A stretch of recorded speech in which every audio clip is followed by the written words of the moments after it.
Fala, Sigmáticos! Bom, vamos ter mais uma videoaula agora, né? Para ajudar os alunos que estão aí perto de fazer a prova bimestral. Bom, sou o professor Gabriel. E aí agora, roda a vinheta aí.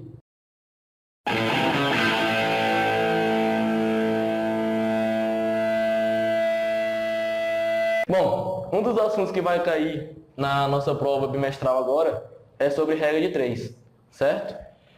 Já viu sobre um pouco da regra de 3 simples, a gente vai retomar esse assunto e continuar falando da regra de 3 composta. Bom, mas o que é a regra de 3? A regra de 3 é um processo matemático para a resolução de muitos problemas que envolvem duas ou mais grandezas diretamente ou inversamente proporcionais. E a gente tem que tomar cuidado justamente com isso na regra de 3, quando ela for diretamente e quando ela for inversamente. Grandezas diretamente proporcionais.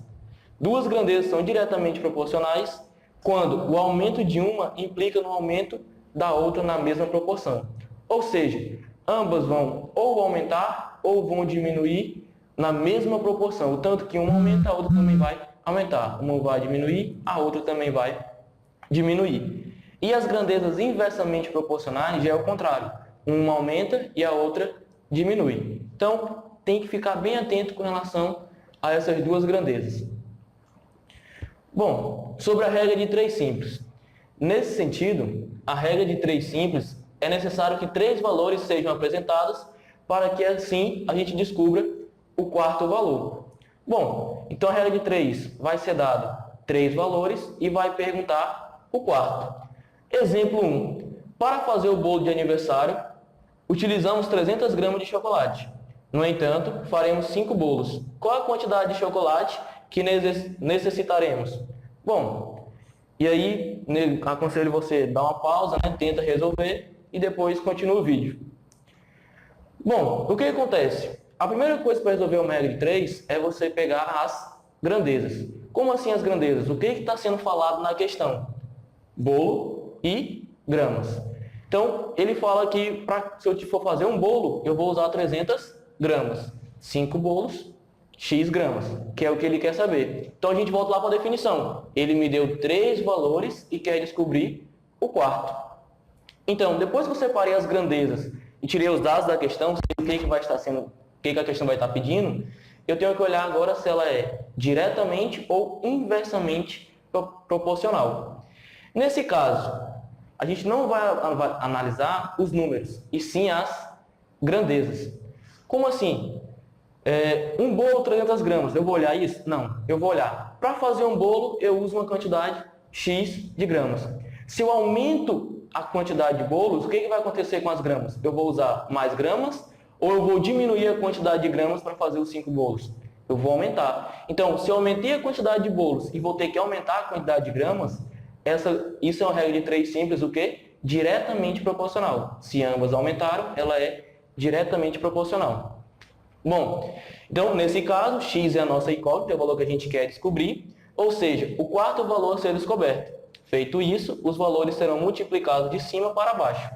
Então, depois você analisa as grandezas e vê se é diretamente ou inversamente, você simplesmente vai fazer o quê? Multiplicar cruzado, conhecido como o nosso famoso meio pelos extremos. Então, 1 bolo vezes x e 5 vezes 300. 1 vezes x, 1x. 5 vezes 300, 1.500. Isso quer dizer que o quê? Para fazer 5 bolos, precisaremos de 1.500 gramas. Como a questão não especifica, eu posso colocar 1.500 gramas de chocolate ou 1,5 kg de chocolate. Ok? Bom, isso foi um exemplo sobre a regra de 3 diretamente proporcional. Agora vamos para um exemplo dela ser inversamente proporcional. O que acontece? Exemplo 2. Para chegar em São Paulo, Lisa demora 3 horas numa velocidade de 80 km. Assim, quanto tempo seria necessário para realizar o mesmo percurso numa velocidade de 120 km por hora? Bom, eu tenho a primeira coisa a fazer aqui, separar quem?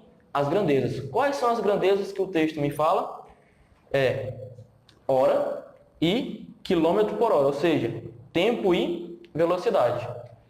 Depois que eu separei as grandezas, eu vou analisar diretamente ou inversamente. Se eu faço um percurso em determinado tempo e eu aumento a minha velocidade, eu vou fazer esse percurso em mais tempo ou eu vou demorar mais para concluir esse meu percurso? Então, se eu vou aumentar a velocidade, eu vou fazer o percurso no menor tempo. Ou seja, elas são inversamente. Uma aumentou e a outra vai diminuir. Então, depois que a gente fez essa análise, o que acontece? Eu vou ter que inverter, já que ela é inversamente, eu vou ter que inverter uma das minhas grandezas. Eu tinha 80 e 120 e 3 e x, só que elas são inversamente. Então, uma delas eu vou inverter. Qual delas? Não tem problema, desde que não pode esquecer de inverter uma. Nesse caso aqui, então, eu vou inverter a velocidade. 120 estava embaixo, vai vir para a parte de cima. E o 80 que estava em cima veio para baixo. Depois que inverteu, voltou para que nem a gente fez o exercício anterior. Basta fazer meio pelos extremos. 120 vezes x e 3 vezes 80. 120 vezes x, 120x. E 80 vezes 3, 240. O que acontece? O 120 está multiplicando o x. Então, ele vai para o outro lado com a operação inversa da multiplicação, que é a divisão. Então, fica 240 dividido para 120. O meu x vai ser 2 horas. Mas quem era o meu x? Estava lá no tempo. Então, esse 2 quer dizer que vai ser o quê? Eu vou demorar 2 horas para realizar o percurso numa velocidade de 120 km por hora. Bom, só que além da regra de 3 simples, existe a regra de 3 composta. Que aí, o que é a regra de 3 composta? A simples trabalhava até 4 valores. Aqui eu vou ter mais de 4 valores. Vou ter alguns valores para descobrir um outro, só que acima de 4. Então, a regra de 3 composta, por sua vez, permite descobrir um valor a partir de 3 ou mais valores desconhecidos. Exemplo, em 8 horas, 20 caminhões descarregam 160 metros cúbicos de areia. Em 5 horas, quantos caminhões serão necessários para descarregar 125 metros cúbicos? Então, olha só, aqui eu já tenho mais grandeza do que nos exercícios anteriores. Aqui eu vou ter o tempo, que é 8 horas, a quantidade de caminhões e o metro cúbico de areia, que seria a capacidade. Então, são mais de 2 grandezas. Como é que ficaria a resolução? Do mesmo jeito. Você separa as grandezas, horas, caminhões e volume, e coloca os dados. 8 horas para 20 caminhões e 160 de volume. Aí depois ele fala, e se eu tivesse 5 horas para 125 metros cúbicos de volume, quantos caminhões seriam necessários? Pronto, depois que você fez isso, é hora de analisar se elas são o quê? Inversamente ou diretamente. Mas como é que eu vou fazer isso com 3 grandezas? Bom, com 3 grandezas você vai sempre separar de 2 em 2. Vai analisar ela como se fosse uma regra de 3 simples. Então, quem vão ser essas 2 grandezas que eu vou usar? Sempre uma delas tem que ser a que vai estar variável, ou seja, o x. Então, primeiro eu vou usar horas e caminhões e depois caminhões e volume. Então, são 2 etapas diferentes. Para iniciar, você coloca uma setinha na sua variável, ou para baixo ou para cima, porque é através dela que eu vou fazer as relações com as outras 2. Nesse caso aqui, para baixo. Então, eu coloquei para baixo, agora eu vou analisar com as outras. A seguir, devemos comparar cada grandeza com aquela onde está o x. Observe que, aumentando o número de horas de trabalho, podemos diminuir o número de caminhões, ou seja, elas vão ser inversamente proporcionais. Se o número de caminhões está para baixo, ou seja, eu vou diminuir o número de caminhões e vou aumentar o número de horas, a minha setinha horas vai ficar para cima. E depois eu vou analisar o outro lado, caminhões e volume. Se caminhões está para baixo, o que acontece? Aumentando o volume de areia, devemos aumentar o número de caminhões, ou seja, se eu vou ter que carregar mais, eu vou precisar de mais caminhões. Então, elas vão ser diretamente. Então, horas vai estar para cima e o volume vai estar para baixo, acompanhando a minha variável. Então, depois que a gente fez essa análise de como ficaria as setas, aí é simplesmente resolver. Só que para resolver, essa é um pouco diferente da simples, onde a gente só fazia meio pelos extremos. Aqui eu vou ter que fazer o quê? Aonde está a minha variável? Fica primeiro, e aí eu igualo a multiplicação dos outros 2, que é o que está falando aqui. Devemos igualar a razão que contém o termo x com o produto. O que é o produto? A multiplicação das outras razões. Então, onde é que está o meu x? 20 sobre x. Então, repete ele aí. Igual o produto das outras 2. 160 sobre 125. Por que eu coloquei esse aqui primeiro? Porque ela é diretamente proporcional. Então, ela não vai inverter. Se eu não vou mexer nela, coloco ela primeiro. Já quando eu vou multiplicar pelas horas, lembra quando é inversamente, eu tenho que inverter a posição. Então, se é inversamente, o 5 que estava embaixo vai para cima e o 8 que estava em cima vai para baixo. Pronto. E aí agora é só multiplicar. Multiplica primeiro quem está desse lado e depois faz meio pelos extremos. Então, 160 vezes 5 e 125 vezes 8. Para facilitar a conta, é bom simplificar. Então, eu posso simplificar esse 125 com esse 5 que está aqui em cima. 125 dividido para 5 vai sobrar 25. E 5 dividido para 5, 1.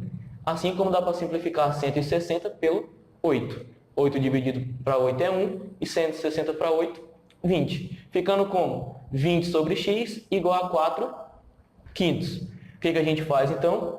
Meio pelos extremos. Se eu só tenho igualdade entre frações, meio pelos extremos. 4 vezes x e 20 vezes 5. 20 fica 5 vezes 20. E esse 4 vai estar multiplicando o x, ele vai passar dividindo. E aí, dá para simplificar esse 20 com esse 4 e fica 5. E 5 vezes 5 vai dar 25. Então, quantos caminhões serão necessários? Serão necessários 25 caminhões para levar os 125 metros cúbicos de areia, ok? Bom, para a gente finalizar essa aula de hoje, vamos falar sobre o Teorema de Pitágoras. Que é o quê? O Teorema de Pitágoras é considerado uma das principais descobertas da matemática. Ele descreve uma relação existente no triângulo retângulo e vale lembrar que o triângulo retângulo pode ser identificado pela existência de um ângulo reto. Ou seja, quando é que eu vou aplicar Pitágoras? Quando eu estiver falando de um triângulo retângulo. Um ângulo que vai possuir um ângulo reto de 90 graus. Bom, quando eu falo de triângulo retângulo, eu tenho alguns pontos que eu preciso destacar, que são quem? A minha hipotenusa e os meus catetos. A hipotenusa é sempre aquele lado que vai estar contrário ao ângulo de 90 graus. Então, se o ângulo está aqui, a hipotenusa vai estar do outro lado. Então, ela vai estar aqui. Minha hipotenusa, nesse caso, é a letra C. Por quê? Porque ela é proporcional ao ângulo de 90. Se eu estou falando de um triângulo retângulo, eu tenho que lembrar da soma dos ângulos internos de um triângulo, que é sempre 180. Então, se aqui é 90, nenhum desses outros dois ângulos pode ser igual ou maior que 90. Vão ter que ser sempre menores. Então, se a minha hipotenusa está aqui e ela é proporcional a esse ângulo, se esse é o maior ângulo do triângulo, a minha hipotenusa vai ser o maior lado do meu triângulo retângulo também. Então, tirando os dados, esse lado C vai ser a minha hipotenusa e o lado A e o lado B vão ser os meus catetos. Ok? Bom, e aí vamos para um exemplo. O Teorema de Pitágoras diz que a soma dos quadrados dos catetos é igual ao quadrado da hipotenusa. Sempre essa relação. Não importa se o x vai estar na hipotenusa, se ele vai estar nos catetos. Sempre a hipotenusa vai ser igual à soma dos catetos ao quadrado. Então, calcule o valor do segmento desconhecido no triângulo retângulo a seguir. Pausa aí e resolve. Primeira dica, saber quem é a hipotenusa. Se o ângulo de 90 está aqui, a hipotenusa é quem vai estar contrária a ele. E aí, os outros que sobram, então, são os catetos. Resolvendo, eu vou ter que a hipotenusa ao quadrado, quem era a minha hipotenusa? X. Então, eu vou ter... Isso aí tu corta.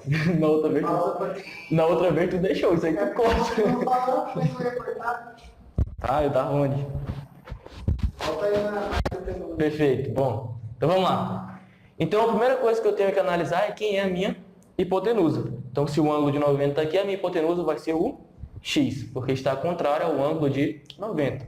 E os outros que sobram são os catetos, né? Então, como é que ficaria? Hipotenusa ao quadrado. Quem é a hipotenusa que a gente viu? X. Então x ao quadrado igual a 9 ao quadrado mais 12 ao quadrado. 9 ao quadrado, 81, e 12 ao quadrado, 144. Somando esses dois, a gente vai ter 225. Mas eu quero encontrar o valor de x, não o valor de x ao quadrado. Então, esse quadrado que está como potência, ele vai passar para o outro lado com a operação inversa, que é a raiz quadrada. Então, x é igual a raiz quadrada de 225. Logo, a gente acha que o nosso x é 15. Ok?